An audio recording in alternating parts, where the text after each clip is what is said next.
नमस्कार दोस्तों, आर के हिंदी स्टोरी में आपका स्वागत है। आइए सुनते हैं रामधारी सिंह दिनकर का लिखा निबंध हृदय की राह। मनुष्य दूरवीक्षण यंत्र से तारों को देखता तथा गणित के नियमों से उनकी पारस्परिक दूरी को मापता है। यह है मनुष्य की बुद्धि। मनुष्य रात की निस्तब्धता में आकाश की ओर देखते देखते स्वयं अपने हाथों में से छूट जाता है। यह है उसका हृदय।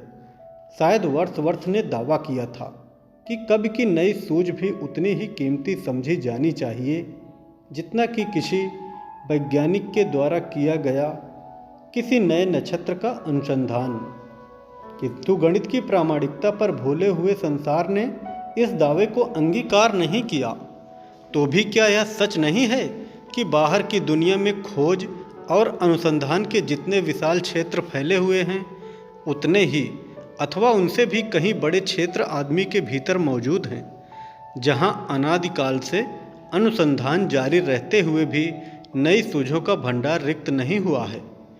जो कुछ मनुष्य के बाहर मौजूद है, विज्ञान का आधिपत्य सबसे पहले उसी पर हुआ। पीछे विज्ञान ने मनोविज्ञान का रूप धरकर मनुष्य के भीतर वाले समुद्र में डुबकी लगाई, और जो कुछ उसके हाथ लगा उसे लेकर वह बाहर आया और कहने लगा कि जैसा वह बाहर है वैसा ही भीतर भी समझो। यानी धर्म मनुष्य की आदतों में से एक है, यानी प्रेम यौन भावना को कहते हैं। विज्ञान स्थूलता चाहता है। विज्ञान को ठोस दलील चाहिए जो उसकी मुट्ठी की पकड़ में आ सके।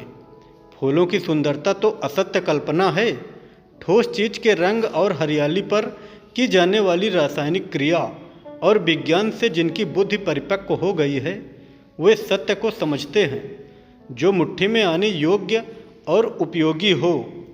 जो चीज़ें मन के परंदों पर रंग छिड़क कर उड़ जाती हैं, जो वस्तुएं आनंद की गुदगुदी पैदा करके निकल जाती हैं, बुद्धि उन्हें ग्रहण करने के योग्य नहीं समझती। बुद्धि कहती है आदमी सुख की खोज में है, और सुख कहते हैं रोटी, कपड़ा और मोटर कार को। भला तर्क जहाँ इतना ठोस हो, हृदय वहाँ पर क्या जवाब दे सकता है।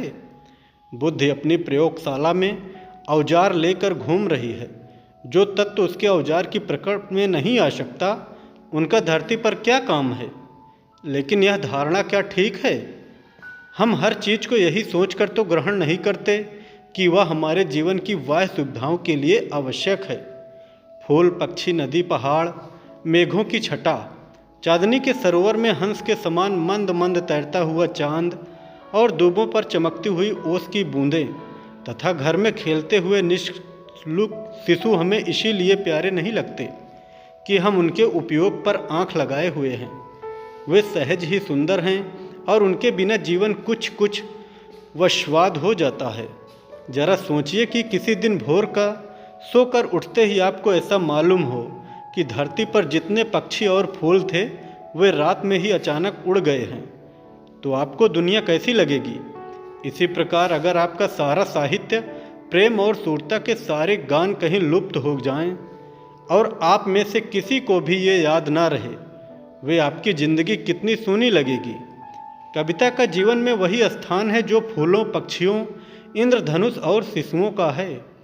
मनुष्य के भीतर की भावनाएं बाहर आकर इन्हीं सुषमाओं में अपनी प्रतीक और अपनी अभिव्यक्ति ढूंढती हैं। सामने के फूल और मन के भीतर की कल्पना के बीच केवल रंभा और मेनका ही नहीं, बल्कि परब्रह्म की कल्पना को लेकर भी एक अगोचर तार है जो मनुष्य को बांधे हुए है। जब तक मनुष्य कल कारखानों, स्टॉक एक्सचेंजों और दफ्तरों की रुक्षता में अपने को विलीन न करके संतुष्ट होने को तैयार नहीं है, जब तक कारखानों से बाहर निकलकर सजल आकाश की ओर देखने की प्रवृत्ति उसमें शेष है, जब तक शरीर के सुख की प्राप्ति के बाद वह मन के लिए भी कुछ ढूंढना चाहता है, तब तक उसे फूलों, नदियों और चांदनी के साथ साथ कल्पना प्रस्तुत साहित्य की भी आवश्यकता बनी रहेगी। इतना ही नहीं, बल्कि कविता तो जीवन की शॉर्टकट यानी सबसे छोटी राह है। एक मनुष्य से दूसरे मनुष्य तक जाने की जितनी भी पगडंडियाँ हैं, उनमें बुद्धि की पगडंडी सबसे कठिन और हृदय का रास्ता सबसे आसान है। बुद्धि जब देने चलती है तब वह सोचने लगती है कि जिसे ग्रहण करना है उसमें कौन कौन सी शंकाएं उठ सकती हैं, और ग्रहण करने वाली बुद्धि जब सामने आती है तब वह भी सजग रहती है कि न जाने दाता के इस दान के पीछे कौन सा रहस्य हो। इसलिए बुद्धि का दान शायद ही कभी पूरा होता हो। उसमें से हम कुछ को लेते हैं और कुछ को यूं ही छोड़ देते हैं, किंतु हृदय के बीच ऐसे शंकाओं के लिए जगह नहीं होती। हृदय के आसन पर से हम जब कुछ देने को उठते हैं तब या तो वह संपूर्ण दान होता है अथवा संपूर्ण कापर्ण। आधा दान और आधा कापर्ण यह हृदय का स्वभाव नहीं है। मस्तिष्क से दूर किंतु हृदय से समीप होता है। मस्तिष्क कभी कभी वर्ग की बपौती बन जाता है, किंतु हृदय सर्वसाधारण के मिलन की सामान्य भूमि है। चंद्रशेखर रमण और रमुआ तथा जवाहरलाल नेहरू और जदुआ के मस्तिष्क को लेकर बड़ा वेद है, मगर हृदय को लेकर वे बहुत समीप हैं। प्रेम और घृणा, दया और क्रोध को चारों पहचानते हैं। मस्तिष्क की वाणी कभी कभी मस्तिष्क की भी पहचान में नहीं आती है, किंतु हृदय की आवाज़ को हृदय आसानी से समझ लेता है। हृदय की राह यद्यपि जोखिम से खाली नहीं है, लेकिन वह आशु सिद्ध की राह है जिस तलवार से कलकत्ते और नावखाली तथा बिहार में पाकिस्तान की लड़ाई लड़ी गई है। वह बुद्ध के कारखानों या अक्ल की भाभी पर नहीं गढ़ी हुई थी। वह तो कविता की फौलादी भावनाओं के बीच तप कर तैयार हुई थी। मगर ऐसा क्यों होता है? विज्ञान तो कहता है कि सबसे बड़ी शक्ति बुद्धि है। फिर बुद्धिवादियों की विजय वैजयंती का दंड कब के हृदय में क्यों गाढ़ा जाता है? ऐसा क्यों है कि गैर बाल्डी की तलवार मजनी की कलम के योग से नहीं चमकती? रोबेस्पियर की बगावत के कदम रूसों का ध्यान किए बिना नहीं उठते, और जिन्ना की सीधी कार्रवाई इकबाल की प्रेरणा के बिना नहीं पूरी हो सकती। बात स्पष्ट है।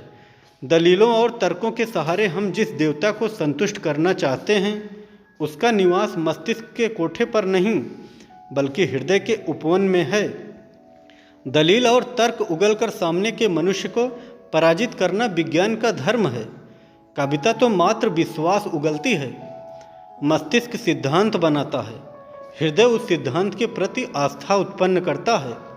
मस्तिष्क आदर्श का रचना करता है, हृदय लोगों को उसकी ओर चलने की प्रेरणा देता है।